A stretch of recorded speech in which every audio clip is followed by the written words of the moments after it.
गरीब की थाली में अमीरों वाला खाना। वाह पिंकी, देख कितनी बड़ी टेबल है। इस पर तो पूरे 56 भोग सजे हैं। गरम गरम अमृतसरी कुलचे, मलाई चाप और कटोरी भर भर के शाही पनीर रखा है। अरे भाई वो देखो, मलाई कोफ्ता और बटर नान भी है, और वो कोने में पिघलती हुई लाजवाब चॉकलेट आइसक्रीम। मेरे तो मुंह में पानी आ गया। नहीं नहीं पिंकी, ये बड़ा वाला चीजी पिज्जा, कुरकुरा बर्गर और चूर नान तो सिर्फ मैं खाऊंगा। मैं तो आज पेट भर कर खाऊंगा। रुक, मैं भी टेस्ट करता हूँ। आहा। अचानक पारुल एक लोटा ठंडा पानी किट्टू के चेहरे पर डाल देती है। किट्टू एकदम से हड़बड़ाकर उठ बैठता है। अरे मम्मी, मेरी आइसक्रीम कहाँ गई? मेरा पिज्जा बर्गर कहाँ गया?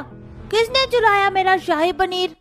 कौन सी आइसक्रीम और कौन सा पनीर रे? दोपहर के 2 बज रहे हैं, बाहर इतनी कड़क धूप है और तू यहाँ सोने के बहाने ढूंढ रहा है। उठ जल्दी। अरे यार मम्मी, आपने मेरा इतना सुंदर सपना तोड़ दिया।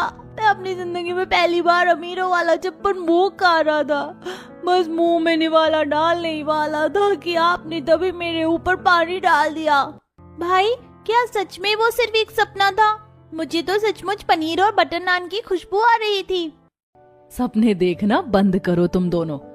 हम ठहरे गरीब लोग, हमारी फूटी किस्मत में कहाँ ये सब। चलो हाथ मुंह धोकर आओ, तुम्हारी बुआ कॉलेज से आने वाली होगी। तभी आरती हाथ में एक बड़ा सा टिफिन बॉक्स लिए कमरे में बहुत खुश होकर दौड़ते हुए आती है। भाभी, भाभी कहाँ हो आप? देखो आज मैं कॉलेज से क्या लेकर आई हूँ। बुआ, आपके हाथ में वो क्या है?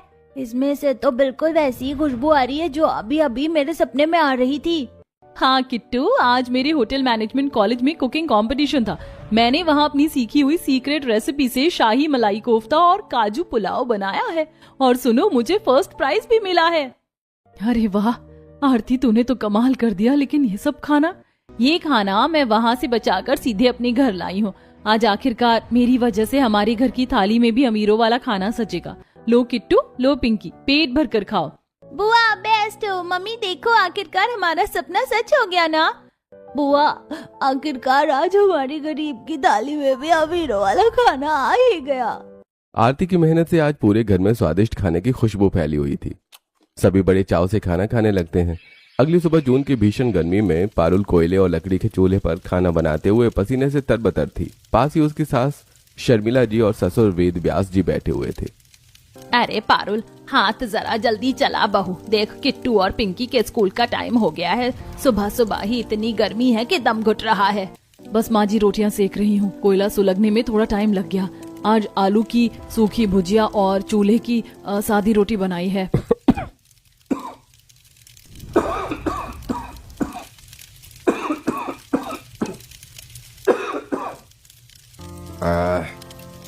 बहू, अरे जरा मेरे लिए थोड़ा गुनगुना पानी ला देना।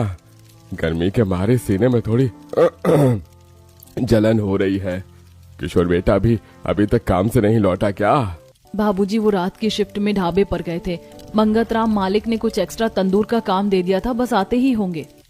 तभी किशोर कमरे में थका हारा कदम रखता है। उसका दायां हाथ थोड़ा कमजोर है, जिसकी वजह से वो संभल कर चलता है। राम राम बाबूजी। राम राम अम्मा। पारुल, बच्चे तैयार हो गए हैं क्या? हाँ बस तैयार है। आप पूरी रात जाग कर काम कर रहे हैं, आपका ये हाथ भी दर्द करता है। बैठिए, मैं आपके लिए पानी लाती हूँ। अरे मेरी फिक्र मत करो, मैं ठीक हूँ। तुम बच्चों को स्कूल भेजो, बच्चों को स्कूल भेजना जरूरी है। तभी किट्टू और पिंकी तैयार होकर आते हैं। पारुल उन्हें एल्यूमिनियम के पुराने डिब्बों में टिफिन देती है। टिफिन देखते ही बच्चों के चेहरे उतर जाते हैं। नहीं मम्मी, मैं ये सूखी आलू की सब्जी और मोटी रोटी लेकर स्कूल नहीं जाऊंगा। स्कूल में सब मेरा मजाक उड़ाते हैं। हाँ मम्मी, राघव और चिंटू रोज इतना बढ़िया पराठा, सॉस और नूडल्स लाते हैं। वो हमारी इस गरीब वाले खाने को देखकर हंसते हैं। चुपचाप अपना टिफिन उठाओ दोनों। खाने का अपमान नहीं करते, हमारे पास जो है वही मिलेगा। अरे पारुल, बच्चों पर गुस्सा मत हो। ये लो किट्टू, ये लो पिंकी, 2-2 रुपए रखो। स्कूल के बाहर से नमकीन या दही खरीद कर रोटी के साथ खा लेना, ठीक है? थैंक यू पापा, आप बहुत अच्छे हो। मम्मी तो बस गुस्सा करती रहती है। बच्चे पैसे लेकर और बेमन से टिफिन बैग में रखकर स्कूल की तरफ दौड़ लगा देते हैं। स्कूल में आधी छुट्टी का घंटा बजता है। किट्टू और पिंकी एक पेड़ की छांव में बैठते हैं। पास ही उनके क्लास के अमीर बच्चे राघव, चिंटू और मंगलू बैठे हैं। अरे चिंटू, मंगलू, इधर आओ। देखो, आज मेरी मम्मी ने टिफिन में पनीर लबाबदार और लच्छा पराठा दिया है, साथ में मैंगो शेक भी है। वाह राघव, तेरे टिफिन से तो बहुत मस्त खुशबू आ रही है। चल जल्दी से खाते हैं। अरे उधर देखो, वो किट्टू और पिंकी गरीब कहीं के कैसी सूखी रोटी खा रहे हैं। तभी किट्टू और पिंकी दूर से राघव के टिफिन की खुशबू सूंघते हैं। किट्टू को अपने सपने वाले शाही पनीर की याद आ जाती है। वो राघव के टिफिन को देखता है। पिंकी देख, राघव का पनीर कितना अच्छा लग रहा है ना, बिल्कुल वैसा ही जैसा मैंने सपने में देखा था। हाँ भाई, खुशबू तो बहुत अच्छी है। क्या वो हमें थोड़ा सा चखाएगा? किट्टू थोड़ा आगे बढ़ता है, तभी राघव उसे देख लेता है। ए गिट्टू, तू हट वहाँ से। तू हमारे समीरों वाले खाने को क्यों घूर रहा है? तेरी लार गिर जाएगी इस पर। नहीं राघव, मैं तो बस देख रहा था क्या रखने वाला मिलेगा। मेरी बहन को पनीर बहुत पसंद है। चल भाग यहाँ से भिखारी कहीं के, अपनी औकात दिखा दी। जाओ जाकर अपनी सूखी रोटी खाओ। गरीबों की थाली में अमीरों वाला खाना कहाँ से आएगा रे? चल अपना गंदा टिफिन बंद कर। भाई चलो यहाँ से, हमें नहीं चाहिए इनका खाना। हम घर जाकर मम्मी से ही मांगेंगे। बच्चे टिफिन बिना खाए बंद कर देते हैं। दोपहर के 4 बज रहे हैं। कड़कड़ाती धूप में किट्टू और पिंकी भूखे प्यासे रोते हुए स्कूल से लौटते हैं। अरे क्या हुआ तुम दोनों को? धूप में मुंह क्यों लटका रखा है? और ये टिफिन तो वैसा का वैसा ही भारी है, खाना क्यों नहीं खाया? नहीं खाना हमें ये गंदा सूखा खाना। मम्मी, स्कूल में राघव, चिंटू और मंगलू सब हमारे चूल्हे की रोटी का मजाक उड़ाते हैं, हमें भिखारी बोलते हैं। हाँ मम्मी, राघव रोज पनीर लबाबदार और चीज भी लाता है। हमें नहीं खानी है सूखी रोटी और ये आलू की भुजिया। हमें भी अमीरों वाला खाना चाहिए। चुप करो तुम दोनों। तुम्हें पता भी है तुम्हारे पापा इस टूटे हाथ से रात दिन ढाबे पर खटते हैं, तब जाकर ये सूखी रोटी नसीब होती है। जिद मत करो, जो है वही खाना पड़ेगा। बहू, बच्चों पर क्यों चिल्लाती है? बच्चे ही तो हैं, दूसरों का अच्छा खाना देखकर ललचा जाते हैं। हमारी किस्मत ही फूटी है तो बच्चों को क्यों डांटना? तो फिर हम भूखे ही सो जाएंगे। मम्मी, मैं तो बस वही पिज़्ज़ा और पनीर खाऊंगा जो मैंने सपने में देखा था। बच्चे रोते रोते भूखे पेट ही सो जाते हैं। पारुल बेबस होकर आंसू पोंछती है। तभी आरती के दिमाग में एक आइडिया आता है। भाभी, आप उदास मत हो, मैं हूँ ना, मेरे पास 5 रुपए रखे हैं। मैं अभी पड़ोस की दुकान से दौड़ कर आती हूँ। बच्चों की जिद भी पूरी हो जाएगी और हमारा पैसा भी नहीं लगेगा। 5 रुपए में तू अमीरों वाला पिज्जा कहाँ से लाएगी आरती? पागल हो गई है क्या? आप बस देखती जाओ भाभी, आखिर आपकी नंद का होटल मैनेजमेंट वाला हुनर कब काम आएगा। शाम होते होते आरती दुकान से एक एक वाले टोमेटो सॉस और मेयोनीज के पैकेट खरीद कर लाती है। रसोई में जाकर वो कल रात की बची हुई 2 ठंडी रोटियां उठाती है और तवे पर थोड़ा सा तेल लगाकर उन्हें कुरकुरा सेकने लगती है। आरती, ये तू रात की बासी रोटी को तवे पर क्यों सेक रही है? और ये सॉस का क्या करेगी? भाभी, इसे वेस्ट मैनेजमेंट कहते हैं। कॉलेज में सिखाया जाता है कि बचे हुए खाने को नया कैसे बनाएं। ये देखिए। आरती कुरकुरी रोटी पर टोमेटो सॉस और मेयोनीज फैलाती है। फिर घर में पड़ी थोड़ी सी प्याज और टमाटर बारीक काट कर ऊपर सजा देती है। उस पर थोड़ा सा नमक और लाल मिर्च पाउडर छिड़क कर तवे पर ढक देती है और थोड़ी देर में खुशबू महकने लगती है। आरती बच्चों को जगाती है। किट्टू, पिंकी, उठो जल्दी, देखो तुम्हारी बुआ ने तुम्हारे लिए क्या बनाया है। क्या हुआ बुआ? अरे ये क्या है? ये तो गोल गोल पिज्जा जैसा दिख रहा है। अरे हाँ भाई, देखो इस पर सॉस और सब्जियां भी लगी हैं, बिल्कुल राघव के पिज्जे जैसा। खा कर देखो, ये तुम्हारी बुआ का स्पेशल देसी रोटी पिज्जा है। किट्टू और पिंकी तुरंत एक एक टुकड़ा मुंह में डालते हैं और उनके चेहरे खिल उठते हैं। वाह बुआ, ये तो बहुत टेस्टी है, क्रिस्पी और खट्टा मीठा। लेकिन इसमें वो चीज क्यों नहीं है जो खींचती है? राघव वाले पिज्जा में तो सफेद सफेद चीज बहुत खींचती है। बेटा, वो चीज बहुत महंगा आता है, वो तो सिर्फ बड़े बड़े होटलों और अमीरों के पास होता है। कोई बात नहीं बुआ, हमारा 5 रुपए वाला पिज्जा भी बहुत मस्त है। मम्मी, आप भी खाकर देखो। दीदी, आपने तो कमाल कर दिया। बासी रोटी को ऐसा बना दिया कि बच्चे उंगलियां चाट रहे हैं। आपको ये सब कहाँ से आया? भाभी, जब मैंने होटल मैनेजमेंट का एंट्रेंस एग्जाम क्लियर किया था, तब कॉलेज के कंप्यूटर और लैपटॉप पर हमें ऐसी कई रेसिपीज दिखाई गई थी। बस वही दिमाग में आ गया। बच्चे खुशी खुशी सो जाते हैं। रात के 11 बजे जून की उमस भरी गर्मी में मंगत राम का ढाबा ग्राहकों से भरा हुआ था। तंदूर की आंच के बीच किशोर अपने कमजोर हाथ को संभालते हुए रोटियां सेक रहा था कि तभी अचानक उसका पैर फिसल जाता है। आ, अरे ये भगवान, मेरा हाथ! अरे ओए लंगड़े, क्या कर दिया रे? ये तंदूर के अंदर हाथ डाल दिया क्या? अरे ग्राहकों की रोटियां जल रही हैं और तू यहाँ नौटंकी कर रहा है। अरे मालिक, वो मेरा पैर फिसल गया, मेरा बायां हाथ पूरा झुलस गया मालिक। आए, अरे बहुत जलन हो रही है। पानी, अरे थोड़ा पानी दे दो, पानी। अरे पानी चाहिए तुझे, कामचोर कहीं के? एक हाथ तो पहले से ही मरा हुआ था, अब दूसरा भी जला दिया। अब यहाँ तंदूर पर तेरी आरती उतारूं क्या? मालिक ऐसा मत कहो, थोड़ी पट्टी बंधवा लेने दो, मैं फिर से काम पर लग जाऊंगा। मेरे घर में बूढ़े माँ बाप और छोटे बच्चे भूखे बैठे हैं। अरे चल हट यहाँ से, मुझे मुफ्त के नौकर नहीं पालने। तेरे दोनों हाथ अब पूरी तरह से बेकार हो चुके हैं। अब क्या, अब तेरा यहाँ मैं अचार डालूंगा है? अब तो मेरे किसी काम का नहीं है, जा यहाँ से। कल से यहाँ अपनी शक्ल मत दिखाना। मालिक नौकरी से मत निकालो, मेरी पगार के कुछ पैसे बढ़ा दो मालिक। मेरे बच्चे स्कूल में रोते हैं अच्छे खाने के लिए, मालिक रहम करो, मालिक रहम करो।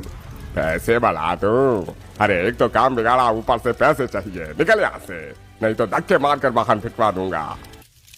झुलसे हुए हाथ के साथ किशोर रोते हुए ढाबे से घर के लिए निकलता है और रात के 12 बजे किशोर घर पहुंचता है। पारुल और आरती जाग रही थी। किशोर के दोनों हाथों पर कालिख और छाले देखकर पारुल के होश उड़ जाते हैं। हे भगवान जी, ये आपके हाथ को क्या हुआ? इतने बड़े बड़े छाले। आरती, जल्दी ठंडा पानी और नमक ला। भैया, ये कैसे हुआ? आप तो ठीक से गए थे। पारुल, सब खत्म हो गया। तंदूर पर पैर फिसल गया और हाथ जल गया, और जालिम मंगत राम ने मुझे नौकरी से भी निकाल दिया। क्या? नौकरी से निकाल दिया? इस हालत में कोई ऐसा कैसे कर सकता है? अब हमारा घर कैसे चलेगा? मुझे समझ नहीं आ रहा पारुल। मकान का किराया देना है, बाबूजी की दवाई के पैसे नहीं है, बच्चों की स्कूल की फीस भरनी है, और उनकी ड्रेस भी 2 साल पुरानी हो चुकी है। मैं तो कहीं का नहीं रहा। हे राम, ये क्या अंधेर हो गया हमारी किस्मत में। अब क्या, हम सब भूखे मर जाएंगे। बेटा किशोर, हिम्मत मत हार, भगवान कोई ना कोई रास्ता जरूर दिखाएगा। आप रोना बंद कीजिए। आप लोग हिम्मत हारेंगे तो कैसे चलेगा? अगर इस घर के मर्द का हाथ टूट गया है तो क्या हुआ? इस घर की औरत के हाथ अभी सलामत है। कल सुबह मैं काम ढूंढने बाहर निकलूंगी। भाभी, मैं भी आपके साथ हूँ। मैं ट्यूशन पढ़ाकर जो थोड़ी बहुत पैसे लाती हूँ वो सब घर में लगा दूंगी। हम हार नहीं मानेंगे। अगली सुबह सूरज की पहली किरण के साथ ही गर्मी में पसीने से बेहाल पारुल काम ढूंढने के लिए बस्ती और कॉलोनी की तरफ निकलती है। दोपहर तक वो कड़कड़ाती धूप में पसीने से लथपथ 50 घरों के चक्कर काटती है। हे भगवान, दोपहर के 2 बज गए, पैरों में छाले पड़ गए, लेकिन झाड़ू पोछा और खाना बनाने के लिए कोई भी तैयार नहीं हुआ। सबके पास पहले से ही नौकर हैं। पारुल हताश होकर एक पेड़ की छांव में बैठती है। तभी पड़ोस की कमला ताई और रेखा, जया, सुषमा वहां से गुजरती हैं। अरे पारुल बहू, इस चिलचिलाती धूप में कहाँ भटक रही है? चेहरा बिल्कुल झुलस गया है तेरा। क्या करूं कमला ताई, घर के हालात ठीक नहीं है। किशोर जी का हाथ जल गया है और नौकरी भी छूट गई। कोई काम ढूंढ रही हूँ पर कहीं काम ही नहीं मिल रहा। देखा जया, कल तक तो इनके घर से 5 स्टार होटल जैसी खुशबू आ रही थी। बच्चे स्कूल में बड़ी बड़ी बातें कर रहे थे, आज देखो सड़क पर आ गए। वही तो सुषमा, गरीबी में अमीरों वाले शौक पालेंगे तो यही हाल होगा ना। अब तो दाने दाने को तरसेंगे, देखना मकान मालिक भी 2 दिन में घर से निकाल देगा। अरे तुम सब चुप रहो, किसी की मजबूरी का मजाक उड़ाते हुए शर्म नहीं आती? पारुल बेटी, तो हिम्मत मत हार, कोई छोटा मोटा काम देख ले। नहीं ताई, मुझे इन लोगों की बातों से वैसे भी कोई फर्क नहीं पड़ता। मैं अपने बच्चों को भूखा नहीं सोने दूंगी, चाहे मुझे उसके लिए कुछ भी करना पड़े। शाम को पारुल खाली हाथ घर लौटती है। किशोर कमरे के कोने में झुलसे हुए हाथ पर गीली पट्टी लपेटे हताश बैठा है। पारुल, मिला कुछ काम? कोई रास्ता सूझा क्या? नहीं जी, कोठियों में गई थी पर सबने मना कर दिया। कोई काम देने को तैयार नहीं है। हे भगवान, अब क्या होगा? अरे कल सुबह घर में राशन का एक दाना भी नहीं बचेगा, बच्चे फिर भूखे सोएंगे। एक रास्ता है, मैं कल सुबह उसी अमीर पकवान ढाबे पर जाऊंगी जहां आप काम करते थे। मैं मालिक मंगत राम से खाना बनाने और बर्तन मांजने का काम मांगूंगी। नहीं पारुल, कभी नहीं। वो मंगत राम बहुत घटिया इंसान है। वो औरतों की इज्जत नहीं करता। मैं अपनी बीवी को उस नरक में काम करने नहीं भेज सकता। तो फिर आप ही बताइए क्या रास्ता है? बाबूजी की तबीयत खराब रहती है, वो जा नहीं सकते। सासू माँ का शरीर साथ नहीं देता। आरती अभी छोटी है, उसे हम भेज नहीं सकते। अब बची सिर्फ मैं, मुझे तो जाना ही होगा ना। बहू तू हमारे लिए इतना बड़ा बलिदान देगी, समाज क्या कहेगा कि बहू ढाबे पर बर्तन मांजती है। माँ जी, भूखे पेट रहने से बड़ा कोई समाज नहीं होता। जब बच्चे भूख से बिलखते हैं तब ये समाज रोटी देने नहीं आता। आप किशोर जी को संभालिए, कल सुबह ये बहू घर की जिम्मेदारी उठाएगी। अगली सुबह धूप तेज हो चुकी है। किशोर अपने झुलसे हुए हाथ पर पट्टी बांधकर पारुल को साथ लेकर मंगतराम के ढाबे पर पहुंचता है। ढाबे का मालिक मंगतराम गले पर बैठा नोट गिन रहा है। मालिक, राम राम मालिक, मैं अपनी बीवी पारुल को लाया हूँ, इसे काम पर रख लीजिए मालिक, बहुत मजबूरी है। अरे किशोर तो फिर आ गया, और ये किसी साथ लाया है? या कोई खैरात बट रही है क्या जो मुंह उठाए चले आए? मालिक, मैं यहाँ खाना बना दूंगी, बर्तन मांज दूंगी, झाड़ू लगा दूंगी, बस काम दे दीजिए, हमारे बच्चे भूखे हैं। अच्छा, तो तंदूर वाले की बीवी अब ढाबे पर काम करेगी। ठीक है, रख लेता हूँ, पर पगार बहुत कम मिलेगी। मालिक, जो भी पगार देनी है दे देना, पर इसे रख लो, इसके पैर के छाले अभी ठीक नहीं हुए, जरा रहम करना। किशोर, अरे ज्यादा लेक्चर मत झाड़, काम करना है तो कर, नहीं तो दफा हो जाए यहाँ से। दिन भर बर्तन मांजने होंगे और झूठी टेबल साफ करनी होगी, मंजूर है? हाँ मालिक, मुझे सब मंजूर है, मैं आज से ही काम पर लगती हूँ, आप किशोर जी को घर भेज दीजिए। पूरा दिन पारुल बिना रुके काम करती है। वो कड़कड़ाती गर्मी में सैकड़ों भारी बर्तन मांजती है, ग्राहकों की झूठी टेबल साफ करती है और झाड़ू लगाती है। रात के 11 बज जाते हैं, ढाबा बंद होने वाला है। पारुल रसोई में बची हुई शाही पनीर की सब्जी देखती है। मालिक, सुनिए मालिक, ये जो कढ़ाई में थोड़ी सी शाही पनीर की सब्जी बची है, ये तो कल सुबह तक खराब हो जाएगी ना? हाँ तो खराब होगी तो फेंक देंगे, हैं? तो क्यों इसमें अपनी नाक घुसा रही है? अपना काम कर। मालिक, फेंकने से अच्छा है ये बची हुई सब्जी मुझे दे दीजिए, मेरे बच्चे खुश हो जाएंगे, उन्होंने कभी ऐसा अमीरों वाला खाना नहीं खाया। अच्छा ठीक है, ले जा, और वैसे भी कल तक इसमें से बदबू आने लगेगी, पर याद रखियो, इस सब्जी के बदले पगार में से 1 रुपया एक्स्ट्रा नहीं मिलेगा। थैंक यू मालिक, आपका बहुत बहुत शुक्रिया, मैं इसे पैक कर लेती हूँ। रात के 12 बजे पारुल थककर चूर होकर घर लौटती है। बच्चे और बाकी सब जाग रहे थे। पारुल थैली से शाही पनीर की सब्जी निकालती है और चूल्हे पर गर्म रोटियां सेकती है। किट्टू और पिंकी की आंखें खुशी से चमक उठती हैं। अरे वाह मम्मी, ये तो असली शाही पनीर है, इसमें से तो बिल्कुल राघव की टिफिन जैसी मस्त खुशबू आ रही है। हाँ भाई देखो, हमारी थाली में भी आज अमीरों वाला खाना आ गया। मम्मी आप सचमुच बेस्ट हो। पारुल, तू सच में अपनी हिम्मत से बच्चों का सपना पूरा कर लाई, लेकिन तू ये खाना कहाँ से लाई? मालिक ने दे दिया है क्या?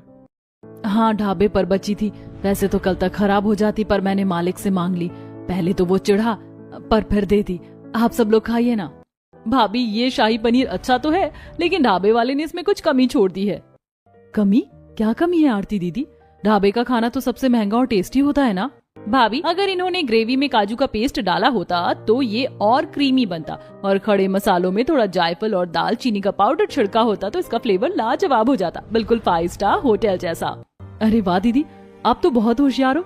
मैं कल ढाबे पर खाना बनाते समय आपकी यही सीक्रेट ट्रिक यूज करूंगी, फिर देखना ढाबे का खाना कितना लाजवाब बनता है।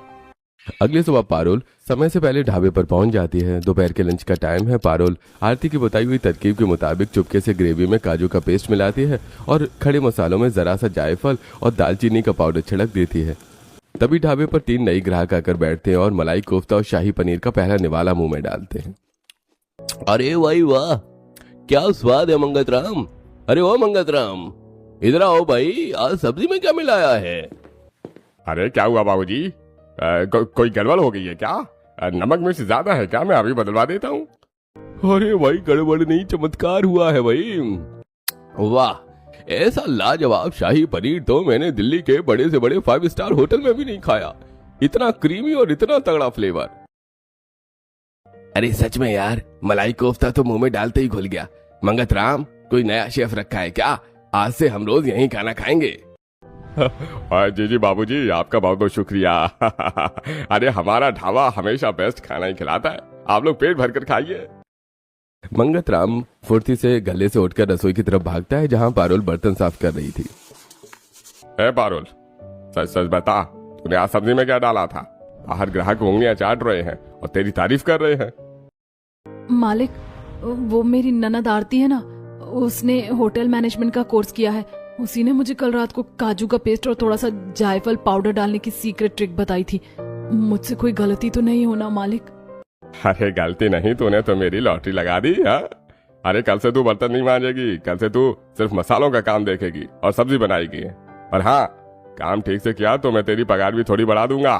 थैंक यू मालिक, आपकी बहुत कृपा होगी, मैं बहुत दिल लगाकर काम करूंगी।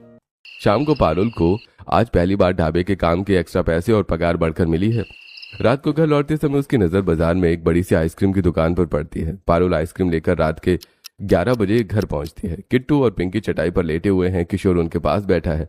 पारुल कमरे में आते ही झोले में से 2 बड़ी चमचमाती कप आइसक्रीम निकालती है। अरे मम्मी ये क्या है? ये तो भाई अमीरों वाली चॉकलेट और वेनिला आइसक्रीम है जिसे मैंने अपने सपने में देखा था। हाँ भाई देखो, इस पर ऊपर से काजू और टूटी फ्रूटी भी डली है। मम्मी ये तो बहुत महंगी आती है ना, आप कहाँ से लाई? ये तुम्हारी माँ की मेहनत की कमाई से आई है बच्चों, खाओ आज पेट भरकर अमीरों वाली आइसक्रीम खाओ। अब तुम्हें किसी राघव के टिफिन को ललचा कर देखने की जरूरत नहीं। पारुल, अरे आज तेरी आंखों में जो खुशी है उसने मेरा सारा दर्द मिटा दिया। ढाबे पर सब ठीक रहा ना? हाँ जी, आरती दीदी के मसालों के जादू ने कमाल कर दिया। मालिक ने मेरी पगार भी बढ़ा दी और अब मुझे बर्तन भी नहीं मांजने पड़ेंगे।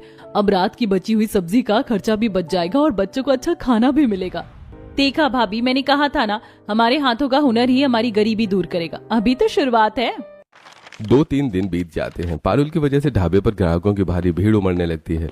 एक दोपहर शहर के सबसे बड़े केटरिंग सर्विस के मालिक मिस्टर कपूर अपने 2 मैनेजर्स के साथ ढाबे पर आते हैं और खाना ऑर्डर करते हैं। पारुल ने आज सोया चाप, अमृतसरी और दाल मखनी बनाई है।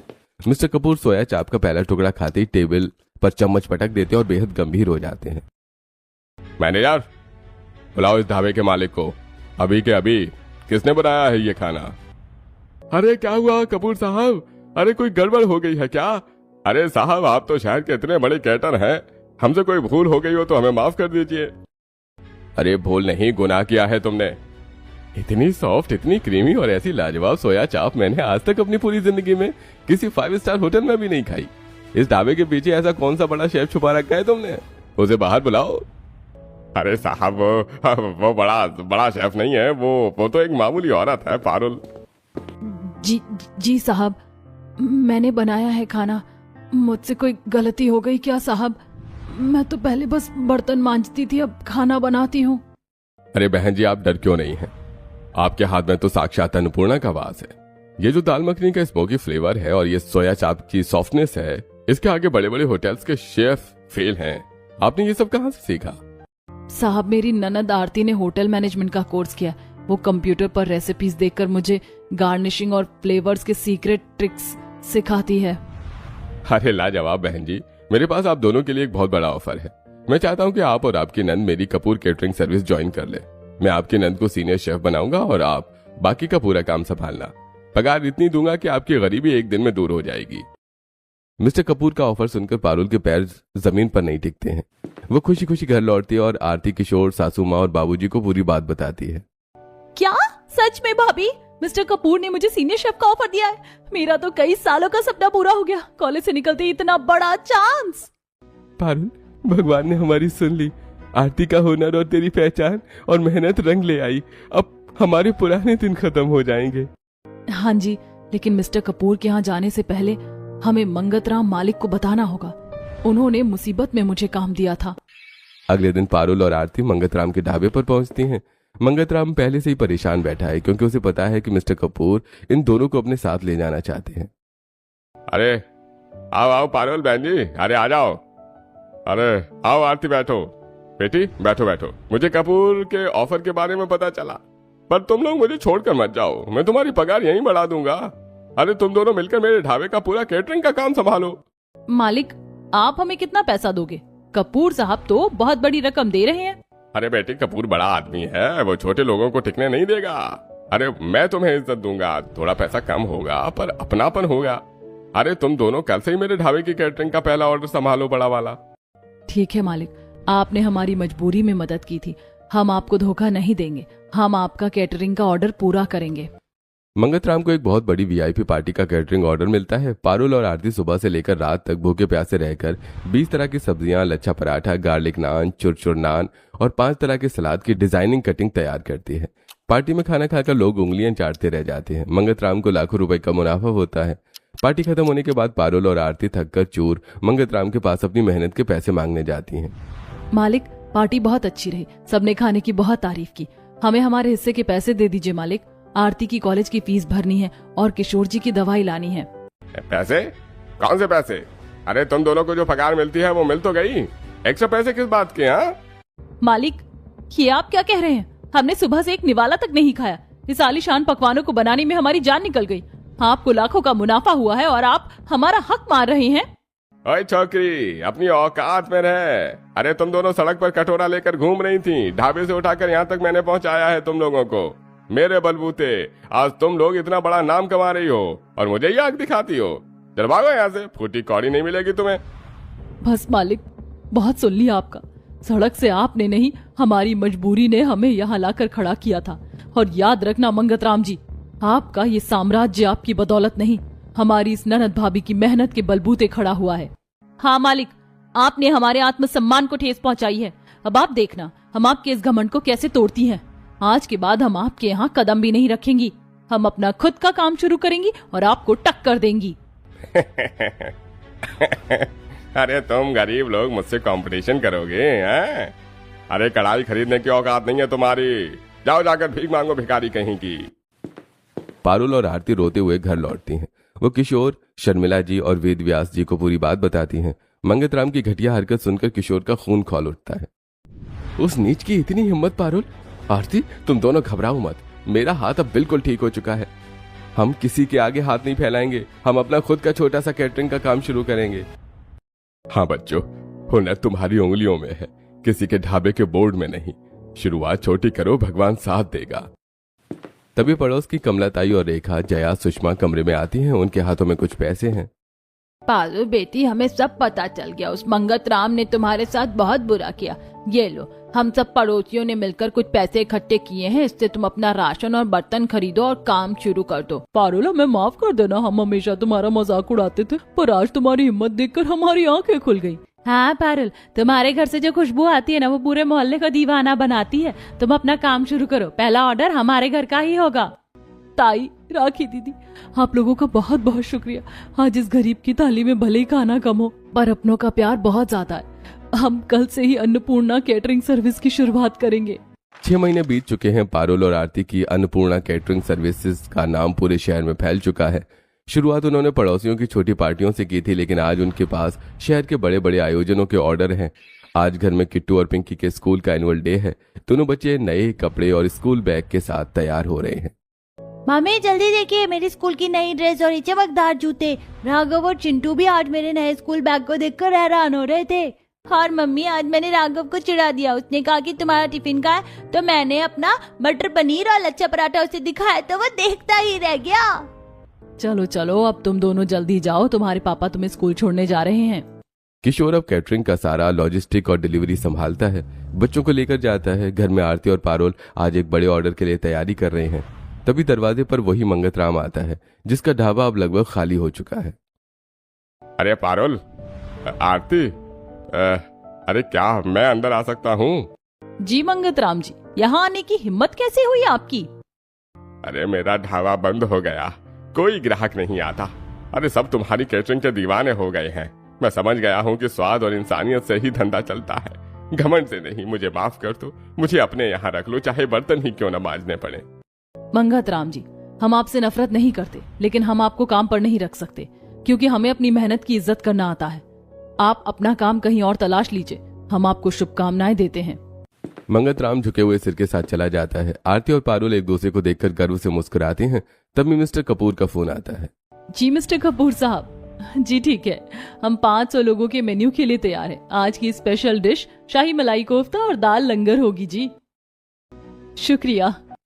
तो दोस्तों, आपको क्या लगता है कि क्या कभी भी किसी की गरीबी का फायदा उठाना सही है? और मंगतराम के साथ जो हुआ, क्या वो इसी के लायक था? कमेंट करके जरूर बताइए।